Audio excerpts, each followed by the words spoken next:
Жария.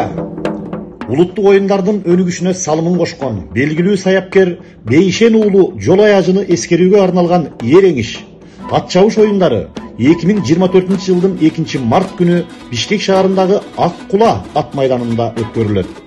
Оюндар саат 11:00 эрендердин эр оюну эрең иш менен башталат. Эрең иштин балбандарына 4 байге, биринчи орун 30 000 сом, экинчи орун 20 000 сом, үчүнчү орун 10 000 сом, төртүнчү орун 5 000 сом. Аны улай 2500 метрге батакур ат чабыш.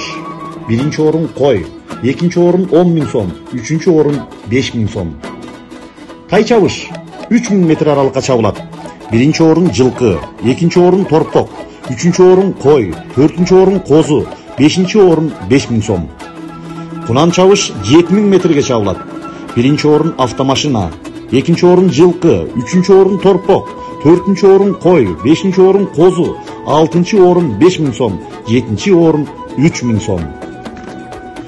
Аламан ат чабыш 18 000 метрге чабылат.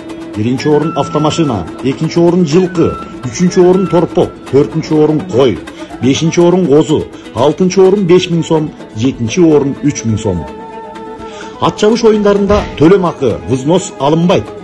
Каттоо 1 март күнү саат 12:00 22:00 чейин жүргүзүлөт. 2 март күнү каттоо болбойт.